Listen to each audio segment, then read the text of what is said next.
First off, if you're worried about spoilers, just watch out for the spoiler tags at the top of the video. They should give you adequate warning. I put them there purely out of kindness, so don't worry, I expect nothing in return. Okay, Death Note vs. Code Geass. Ah man, these shows are so classy. Both of them exercise amazing plot design with an intelligence through the roof. I mean, for starters, there isn't a single thing that isn't intelligent and classy about Death Note. Somehow I completely forgot the second opening was directed by Satan. But hey, at least I can say there's nothing unintelligent about Code Geass. Right? No, that's okay, anime industry. Please, continue to make it impossible for me to mark anime as a deep and mature medium. I don't mind looking insane. Alright, let's get on with the verses. Firstly, let's take a look at the similarities that made me want to compare these two in the first place. And you know, I'm not entirely sure about this, but if I didn't know any better, I'd say Code Geass actually took a lot of inspiration from Death Note. Let's see, they both have very intelligent conflict, an extremely intelligent main character, some kind of catalyst superpower given to the main character that involves enough potential to emphasize the intelligence of the show, and finally, they both have two characters with opposing moral values who are constantly being parallel. Now let's continue by taking a closer look at Death Note. The first thing that becomes apparent when watching this show is just how focused it is. Death Note has three very precise sides that make up its execution. They are the two opposing characters, L and Kira, the moral debate between L and Kira, and the smart plot design which usually involves, you guessed it, the battle between L and Kira. The whole anime depends wholly on these three elements. Code Geass, on the other hand, does things a lot more broadly though. Action scenes, the side characters, who are a lot more endearing and have much more of an effect on the plot, and not to mention the glorious, the beautiful, the bouncy character development. What's that? Character development isn't bouncy? Well, actually you're wrong in that, because, you know, shut up. Whatever, boob jokes are overrated now. I'm not gonna do them on a classy show like this. Now, what you might be expecting me to say is that since Code Geass covers more engaging elements, that it's better, right? No? Oh. Oh, I guess you'd be right then. Also, I get the feeling that talking to people in my own script is the first sign of insanity. Whatever. See, Death Note weaves its three major elements together so well with so much focus that it doesn't matter that everyone but two characters is simply walking plot printers. Moral and intellectual fight happening between the two only characters of importance is just so intoxicatingly good that it doesn't need proper action scenes or much character development to pull it through. Seriously, this is the anime that can waste 6 minutes on a tennis match and still make it freaking awesome! Nowhere is this more evident when one engages the other in a battle of wits, and in parallel with each other they state their own morals, perfectly entwining their characters with their battle of wits and intelligence, with their own moral debate. Kira, I will hunt you down wherever you're hiding and I will eliminate you. I am justice. Wait a second. I've just realized it's effectively two men talking to themselves, one of which eating excessive amounts of sugar while the other brutally assaults a notebook.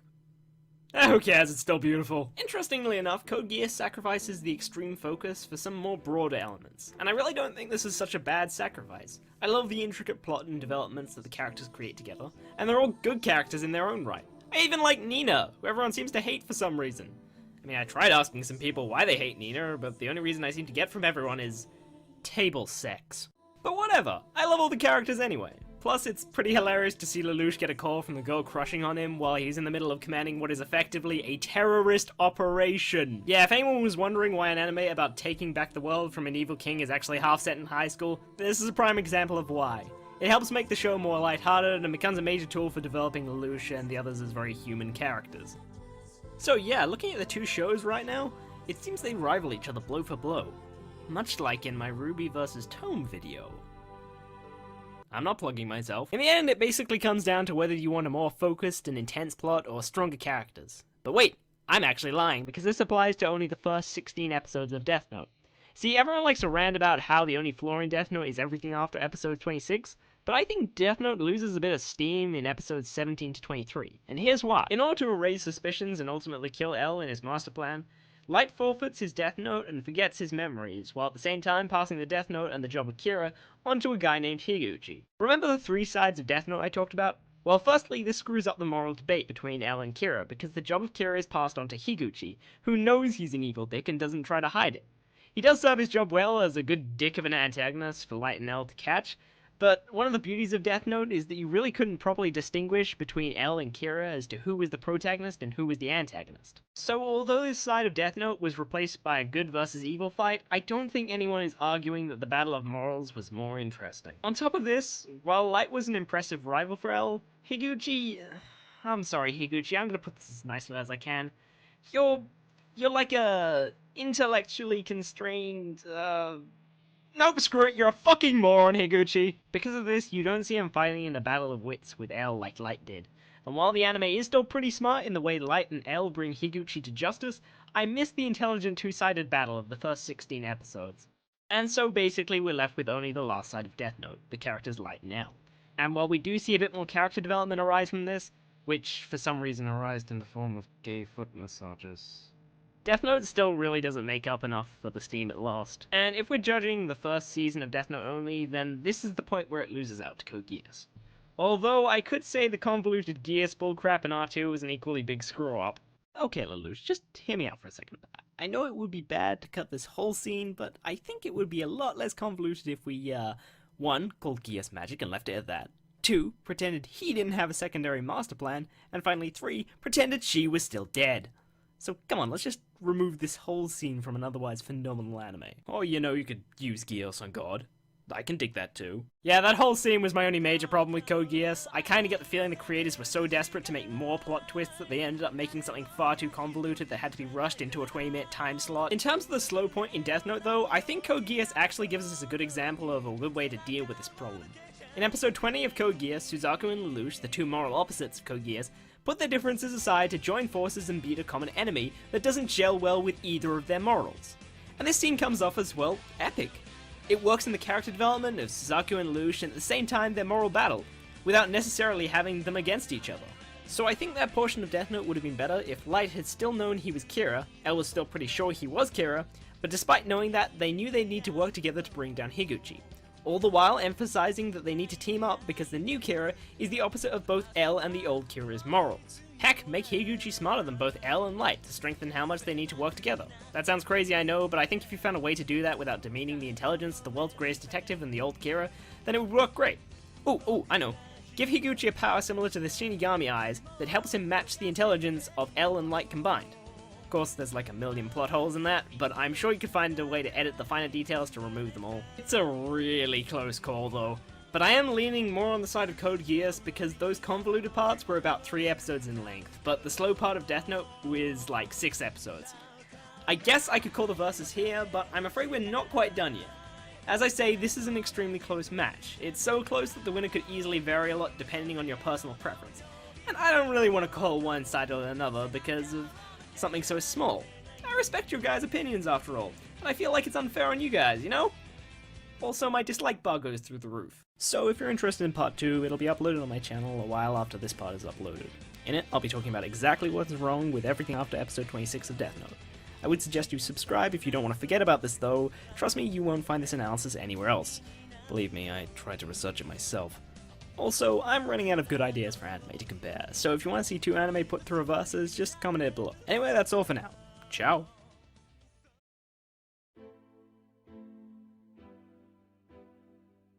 Alright, welcome back. So the major flaw I've been avoiding up until now is everything after episode 26 of Death Note. Oh boy, where to start with this? Everyone always talks about the season being bad, but I've never been able to find anyone saying exactly why. But the conclusions I've come to myself come back to the 3 sides of Death Note I mentioned earlier. The second season of Death Note practically throws all 3 sides out the window. Firstly, we lose the characters. L dies, and to take his place is Nia and Mello. Mello is a relatively interesting character, but N is literally nothing. For the whole series, he does nothing but catch Kira. You never hear any personality in his thoughts like you did with L. In fact, there's a surprisingly big difference between N saying, "We know XXX, therefore XXX," and L saying, "Could Kira actually be doing XXX?" Wow, my script sounds like a fanfic. Yeah, we know XXX, therefore XXX is basically all Nia does for his entire run. In fact, there's only one moment where he does seem to differ from this one-dimensional self, and that's in the very last episode. He's getting away! Light! Mr. Isola! It's unlikely he has any more pieces of the notebook. And with those wounds, he's not going to go far. He'll stop running soon, even if we leave him alone. Huh. Nier, I'm not gonna follow your orders. Huh? Very well then. I'll leave it up to you. Well, at least Dan managed to pull his finger out at the very end. Pull his finger out. Oh god, this is gonna become a thing, isn't it? Anyway, the difference is Elle had emotions, although very strange ones, throughout the series. Remember when he flipped out the idea of death gods? Remember how much it was emphasized that he was putting his life on the line to meet Kira in person? What about this L character? Can he be trusted? In my opinion, he's a lot more capable than we are. Right now, even as we speak, he's risking his life. Remember all those cool lines about justice? Nier had none of that. I know it was kind of the point of N's character to symbolically represent the half of L that was brooding or genius or whatever, but making a character symbolic of something doesn't excuse the fact that she is boring as nipples.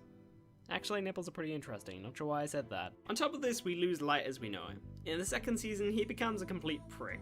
In the first season, you got the feeling he had principles. He scolded the second Kira for killing innocents unnecessarily, and he stated some pretty logical and understandable motives for his objectives.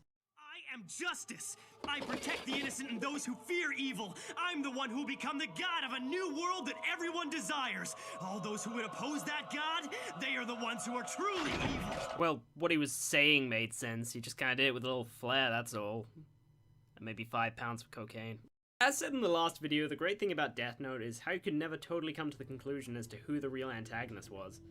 Both characters had redeeming features and that allowed you to like them and get behind them. Light just loses those redeeming features in the second season. Hell, when his father's dying, he's only concerned about fulfilling a part of his evil plan.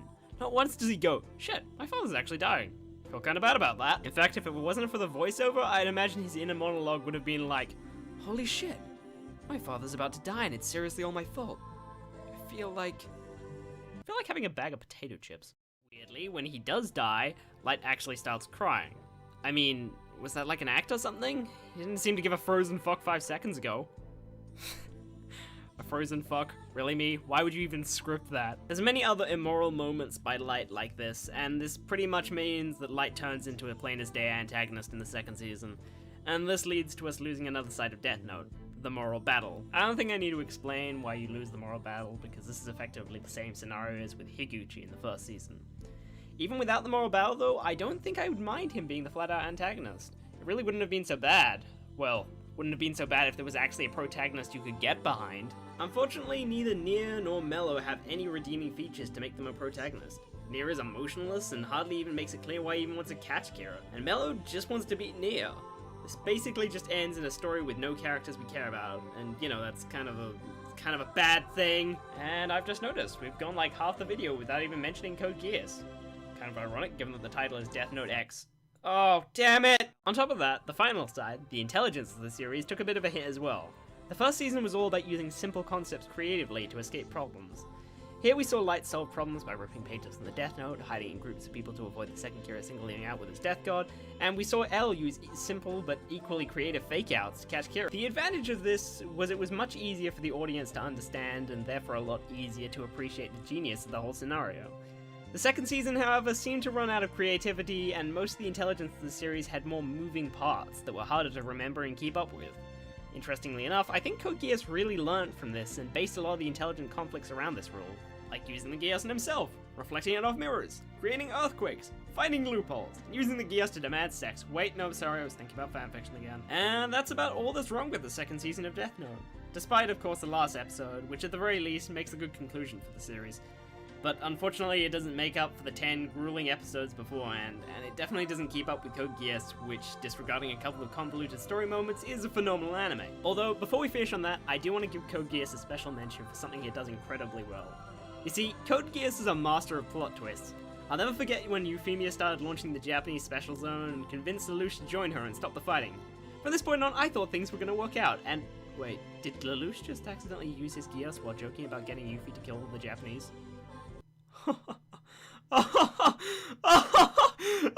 Fuck this show! Yeah, you thought things were gonna be happy from this point on? Nope!